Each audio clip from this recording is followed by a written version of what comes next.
Hey guys, today I'm back in Besiege, and I want to try making a fully automatic flamethrower. To up the challenge though, I want to try not using unbreakable mode. This will mean trying to make everything not immediately catch on fire is gonna be a challenge, so let's get right into it. So starting off in the sandbox here, the first thing I wanted to mess with was actually just the fire mechanics. I wanted to figure out exactly how they worked, and you see as I just tap the flamethrower, it's actually not catching this block on fire. It's only after enough fire's been put on it that it starts to catch. And I noticed the same thing happens in either orientation here, so what I tried doing is adding on more flamethrowers, and I wanted to see if this would make it catch faster, but it actually didn't. It seemed to be about the same speed. And doubling this up again, it also seemed to be about the same. And the most telling thing here is notice how every block caught on fire at the exact same time, despite the fact that the middle block had twice as many flamethrowers on it. And trying this with even more flamethrowers, I got the same effect. That tells me it takes about a quarter of a second for any block to catch on fire using the flamethrower. So what I tried doing is using the bomb instead, because usually that makes things catch on fire almost immediately, and it really wasn't that great. In fact, you'll actually see here it takes a good amount of time before this block actually starts to get flame on it, and it's about a quarter of a second. After that though, I tried using the ball of fire, and I also tried using the torch, but both of these seem to take about a quarter second before anything caught on fire. So next, I wanted to set up a test here with a really long chain of logs and see how random the fire spread was. Ideally, each one would catch on fire after a set amount of time, because that means there's no randomness to it at all, and it can pretty consistently make things catch on fire. And it seems like here, after the ball touches the first log, it's pretty consistent. It's like every quarter of a second, the next log catches on fire, and there seems to be almost no randomness to this. So I deleted my long chain of logs here, and I also deleted almost everything else, and I wanted to start actually making the flamethrower. Now, in order to do that, I need some way to shoot out these logs, and the easiest thing I could think to do, at least in unbreakable mode, was gonna be using a flywheel mechanism. And if I put two wheels in here and have them spin in opposite directions, as the log goes in between them, the log should catch on them and start to fling itself forward. So I maxed out the speed of these, and I put down a log to shoot on top here. After that, once I spin these up, it doesn't really catch. In fact, I actually have to move the back of the log over a little bit in order to have them catch. So to solve that problem, I was gonna use some suspension pieces. The thing is, I need to use springs here, because as the log goes in between them, they'll stretch out a bit, and that allows them to catch onto the log, but won't cause everything to destroy itself. Now I got that all situated, and after that, I spent a lot of time getting this log to actually kind of go in place, and finally here, I turned on the wheels, and it seemed to shoot it out just fine, though it was very slow, and also went off to the side a bit. So to solve the first problem, I added on more wheels. This should straighten out the log and make it go in one direction, and it actually did seem to help. As it goes through, it seems to go pretty straight, but it's again very slow. So to increase the speed even more, I stacked on a second set of wheels. Now I can't just increase their speed anymore, because I can't do that without mods, and if I do this, their speeds will actually add, and I'll get twice the speed out of this, and that was really good. It shot up the log a lot faster here. So with that done, I tried linking all of these wheels together, and this was for stability, but linking them together with logs actually kind of completely broke them. And I had to think about what was going on for a second here, and then I realized that by linking them all together with logs,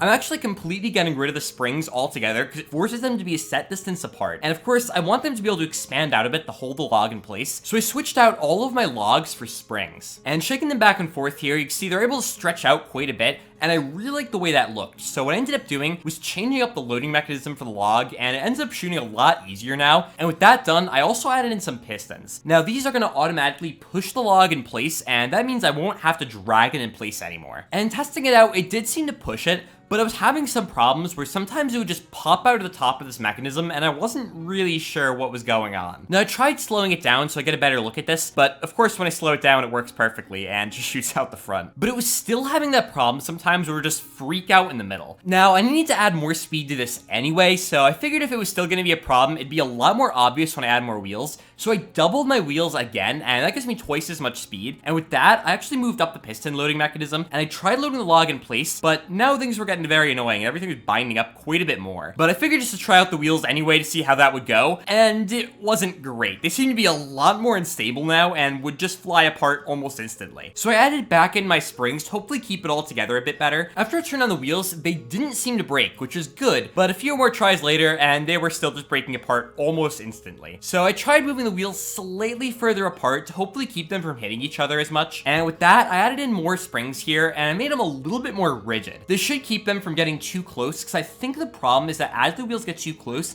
they start hitting, and that just caused them to explode. And a few tries later, I was getting some pretty good launches out of this, so what I decided to do is add on even more wheels, and the reason for this is I wanted to make the last stage even faster. And I just stacked more wheels to do this, and I was getting a lot of speed out of the top, but the problem is, it's now just way too unstable. There's really no way to hold this together, so I really had a cap here of 4 wheels, and that was the max speed I was going to be able to get out of this. Now, I also deleted my temporary loading system, and after that, I cleaned up the design, because I was pretty happy with the way this flywheel mechanism was working, and after that, the next thing to do is work on the hopper. This might be the hardest part, because getting the logs to fall really neatly, but also not bind up in the mechanism is going to be very difficult. So I started out here, and I made a nice little platform. I was going to start pushing logs straight across this into the flywheel. And I also built up some walls here, and after that, I put down the pistons just like I had before, and that should be able to keep pushing logs into the mechanism. Now, in order to get those logs, I ended up just building them up like this, and you can see they all just drop straight down in there. And as I start pushing them, it does work, but the logs were sort of all pushing at once, and I really didn't like that. So the next thing I did was put in a front wall, and this prevents too many logs from getting pushed at once. But once I did this, I noticed that the logs were sometimes getting caught and not pushing into the mechanism quite right. So I extended out the walls a little bit to make some more room, and that seemed to help a lot. The logs were actually pushing into the flywheel, and it wasn't too big of a problem. But still, logs were getting caught, and I really didn't want to keep dealing with this. So to make them fly through smoother, what I'm actually going to use here is half pipes. Now, half pipes have very limited friction, so being able to just push them across the half pipes should help a lot. The only thing, though, is the half pipes aren't exactly the same as the logs, so getting the logs to actually fall into them is a little annoying, but for the most part, it seems to be a lot better. And after that, I got a pretty good successive launch here with only a little bit of help from my grabber tool. So I made a back wall here, and this is to prevent logs from falling too far back, since they actually fall on the pistons, and it ends up stopping it. And giving it a test here, it sort of worked. Took a few tries for the first one to go, but after that, I noticed the pistons were still getting caught underneath the logs, and it wasn't allowing it to freely move. So I used a propeller blade, and this works as a pin to push the log right in the middle, and it shouldn't get caught at all. And after that, I wasn't pulling back as far as I'd like, but it was still working pretty well, and the pin was actually pushing into place, and it was mostly working here. Now, in the middle of my testing, I realized I'm only using logs because I know they catch on fire, and I actually tried using some wood sticks instead, since if they worked, that would actually be a little bit better since they're smaller, but they seem to catch on each other a lot, and it made it really hard to separate them out. So I also tried some propeller blades so I could stack a lot of them right on top of each other, but they actually had aerodynamics, and also didn't seem to have collision with the half pipe, so they weren't going to fly very well through the air, and they're going to be very difficult to shoot. Now, I tried compressing the pistons a bit more, and also I have a much larger stack of logs. After that, I reached the practical limit for how many logs I can really push at once. The problem is so much pressure ends up building up on the bottom log that it's really hard to push it, and any more than this, it just doesn't really seem to work. So I built up the walls just to make sure the logs weren't going to fall out anymore, and after that, I tried giving it a rapid fire test here. Now, the first few logs went through fine, but I noticed the flywheel was kind of acting weird, and then it just exploded. So to hopefully keep it together a bit more, I tried using some more logs here to keep it as rigid as I possibly could, and I placed some of the small wood pieces with ballast. The ballasts don't break in the middle, so they should be stronger, and testing it here seemed to be a lot better. It didn't seem to shake around as much, and after the log shot, it seems to be a lot more stable. So with the shooting mechanism looking reasonably good, the next thing I wanted to do is start setting these on fire, and to do that, I'm putting flamethrowers right at the output of the flywheel. Now, this isn't perfect, because as I started to shoot logs through it, it wasn't catching on fire at all. And I think this is the problem from before, where it has to be continuously exposed to fire for like a quarter of a second, so I'm gonna need more flamethrowers in a row in order for it to actually catch fire. So I added 3 more of these, and after I did that, it actually didn't really seem to work. Only in slow-mo would it actually catch on fire. I'm not exactly sure why that is, but sometimes the slow-mo physics do change things slightly, but here you can see it does catch on fire, so I just added more of these, thinking maybe in the normal speed this will actually be able to do it. But even this sometimes wasn't catching the blocks on fire. It seemed like about half the time it would, but that's really still not good enough. So I tried adding even more flamethrowers on, but this still seemed to be pretty inconsistent. Only some of the time is it actually catching on fire. So I added some more flamethrowers at the top and the bottom as well, and what this does is make sure that it's actually able to catch on fire even if it deflects up or down, but still it wasn't really catching on fire all the time. Now, I didn't love these flamethrowers, but I figured I'd deal with them later, and what I ended up doing here was setting the first 2 flywheels to spin slightly slower, and that allows the logs to catch a little bit slower on the first wheel, which makes it a lot more controlled. Now, after I got those wheels done, I also tried tried improving the hopper a bit, and you notice I'm putting on really skinny logs in the front, but the reason I'm doing this is so that I can actually put a second hopper behind the first one. The thing is, I've actually reached the maximum amount of logs I fit in the first hopper, and the reason for that is there's so much pressure on the bottom log initially that it really can't take it, and if I try to push it, it just gets pushed into the ground so hard that I can't move it at all. But if I add in multiple hoppers, I could still fit more logs in, but they just get added to the top of the stack, and that means I don't need to have a really tall stack of logs that binds everything up. Now, after I built up a bit of a base here, I pretty much just copied exactly the same thing that I had before, and this makes it really easy because I just have multiple of these exact same hoppers stacked on top of each other. Now, the system isn't perfect because the hoppers do have a very small chance of breaking, so if one of them breaks, and if it's really far down the line, that means that all of the hoppers above it are also not going to be able to push logs into place. So I don't want to stack too many of these, but with just 2 of them, it seems to mostly work here, and I'm able to just keep sending logs through the mechanism. Now, as at this point, I just totally deleted the flamethrowers, and instead I actually added a barrel into the front. This I did mainly just to see how it would do. I was just curious if I could add one in place, but also I wanted to try guiding the logs to see if that would improve anything at all. It didn't really seem to add anything at first though, but I thought maybe I could use this idea later. Now, instead of putting the flamethrowers on the output of the flywheel, I'm actually going to try putting it on the input. And this does pose a few problems. The first one is that if the log is on fire and it goes through the flywheels, there is a good chance it's just going to catch everything on fire. But after I got the flamethrower working here, it actually seemed to be able to catch the logs on fire without burning anything else. And setting a log through it actually seemed to work. I caught the log on fire and nothing else exploded. The reason I think I'm getting away with the log being on fire as it goes through the flywheels is mainly for 2 reasons. The first one is that it touches the wheels for such a short amount of time that they actually don't have enough time to catch on fire. And the other one is I think there's a small propagation time before the log actually is able to catch other things on fire anyway. So I think by the time it leaves the flywheel, it might not even be able to catch any of the other things on fire. Now, I also switched out the flamethrower for a torch here, and I made it really long. This was so that I could actually catch the logs on fire without relying on the flamethrower. This is for the reason I mentioned before, where if I don't have infinite ammo on, the flamethrower will eventually run out, and I won't be able to catch things on fire. The torch, though, just infinitely runs, and with that in place, it seems to work pretty well. Now, I made room to have 1 extra wheel here, and this is mainly for stability reasons, and it was also so that I could have a little bit more time to accelerate up the log. The slower I pull in the log, that means that I have a little bit more time for it to catch fire, and it gives me a little bit less of an error rate. And it seemed like after I did this, almost every log was catching on fire, and very few were missing it. Now, after that, I wanted to add on some more hoppers here, and this is where I ran into some problems. The thing is, the hoppers work, but as I said before, they do have some problems, and if they ever bind up, the entire thing comes to a halt. Now, ideally, I'd wanted another way to actually load in these logs, and I wanted to work on sort of a funnel system here. Now, this was sort of a weird idea, but the plan was to drop logs through the center of this funnel, and if I just keep shaking the funnel back and forth, eventually they'll settle their way around and fall right through. So I ended up building a really large funnel here, and I was planning on just stuffing it with logs. Now, I built up the walls of it using panels since they're thin and pretty easy to maneuver around. After I got it all paneled up here, I put some logs in just to test it out, and as they fell down, they weren't really falling through the hole, but that was fine because I still need to shake them. Now, to get this to shake without breaking, I put in some springs in the bottom, and this should allow me to pretty easily shake up the bottom. And at first, it actually seemed to be pretty good. I had a log fall right through the middle with pretty minor shaking, so I wanted to add on a wheel here and see if I could really get this to go. Now, this wheel is going to pull back and forth as it rotates, and that should shake the whole thing up. The problem is, though, it's very weak, and without unbreakable mode, this really was starting to not work. So I changed it back to wood to prevent it from shattering, but the speed I could run it at was just too slow here. And I tried bracing it together better, but the best speed I could get here was this, and it still just wasn't that fast, and it wasn't really moving that much. Now, after this, I turned on unbreakable mode, and I was just curious if this could work at all. So to test this out, I just maxed out the speed of the wheel, and even this still really wasn't making the logs fall through. They seemed to shake around a lot, but they weren't even falling through. So I got rid of this, and instead I was gonna have to improve my hopper mechanism. But I figured out a couple things I could use that actually help a lot. One of them is angling the logs into the half pipes, and it had much less errors by doing this. After that, I also added in some springs to the pistons, and this pulls the pistons in harder and makes the logs actually move where I want them to, and it prevents them from ever binding up so much. Now, with it loading pretty well, the next thing to do is actually to make it automatic, and I added in some timers here to do that. Now, this first timer is going to control the loading of the bottom stage, and what it does is automatically extends and contracts the pistons for all of the upper hoppers. Now, with that done, I added in a logic gate, and this one triggers at the same time as I activate the other timer, and this just starts up the wheels. After that, I added in one more timer, and what this one does is controls the very bottom hopper. Now, the reason I set separated this out from the top one is that the bottom one controls the fire rate, and I can make this one slightly faster, which allows me to shove blocks into the flywheels a lot faster than I normally could, and it gives me a faster fire rate. Now, I have to separately control it because it will run dry of blocks, and when it does that, if a block awkwardly falls in, it will sometimes fail, so it's best to shoot off like 8, wait a little bit for them to stack up, and then shoot a bunch more out. Now, I added in one more hopper as well, just because I could. After I did that, it was time to try to get controllability on this. Now, this was a long process I'm going to summarize pretty quickly here, and after I tried to turn it up a little bit, you'll notice it immediately breaks. And it's because all the logs rely on gravity pulling them straight down, so if the machine is angled, it's just gonna break since the logs don't fall into the right spot. So I have to rotate only the bottom part here, and doing that is very tricky. Now I can turn this in the editor down a little bit, and it actually seems to work to pull the blocks in, which is good. And if I turn it up a little bit as well, it also seems to suck the blocks and pull them up as well. But getting this to actually work without any pins holding it in place is gonna be very hard. Now to start out, I put down a couple steering hinges, and after that, I built up a large wooden base for it. Now I'm gonna try to use the wooden base and the steering hinges to tilt this back and forth, and that should change the angle the blocks shoot out at. The problem is, since unbreakable mode isn't on, and this is really heavy, it's really hard to support all of this. And once I built this up and dropped it on the ground, it was a disaster. It immediately broke off the steering hinge, and I ended up having to move it just right off the ground, and that still just wasn't good enough. It was barely not breaking, and once I moved it too much, it just instantly broke. It was able to move back and forth, but it was oscillating a lot here. Now I added on some wheels as well, and this was to get the side-to-side control, so I'm able to rotate the entire thing, and I didn't want to rely on any steering hinges since that was already bad enough. Now I ran into a lot of problems where I was catching on fire, and that's because I ran back into the torches, and things just got very bad. In fact, the positioning for this had to be so precise that it was really hard to get this to work with the loose car, and that's when I decided that this car-like mechanism just is not gonna work. So my next thought was to use some sort of flipper system to move up and down on the output, and that will guide up and down the logs as they leave. Now, it actually did seem to work. When I pinned it in place, you can see the logs are flinging up, which is great, and once I add on these steering hinges, it's so much more controllable than the car, and it actually is able to fling off of it. Now, I set the angle to be pretty extreme at first. They were losing a lot of speed once they hit it, but for the most part, it didn't seem to be too bad. I also switched the material out for glass since it looked like it should have lower friction. Not actually sure if that's the case. Now, to get the side-to-side control working, I wanted to add on some walls here that I'm able to steer one direction or the other. This works really similarly to the mechanism I already had, and after that, I actually extended it out a lot, so I got a lot more authority over it, and with that done, you can see I'm able to move it side to side. I'm starting to shoot logs slightly to the left. Now, I wanted to give it a final test here, and to do that, I just started targeting these tents. Now, starting out, it wasn't too bad. I was actually able to go side to side here, and sometimes you'll notice it actually bounces off the walls weird, but it mostly seemed to be working. And in fact, at the end here, I actually managed to light a tent on fire just by getting the log to land near it. Now, I was having too much fun at this point, so I tried it again at a bunch of these houses, and when I was trying to shoot it, it seemed to work really well. And you'll notice I end up stopping, and that's because I completely run out of logs in the hopper. I have to wait a little bit for more to pile up. After that, though, seems to fire fine, wait a little bit longer again, and after that, give my last of the logs away. And I panned back to see if there's any logs left, and there seemed to be one or two, but it also seemed to catch on fire, which definitely was gonna end the test. So guys, thanks for watching. I had this video suggested to me in a comment, and I thought it'd be kind of fun to try. So if you have any other ideas for what I can make sure to leave it down in the comments below. Subscribe if you want to see more content like this. Make sure to like the video if you like the build, and otherwise, until next time.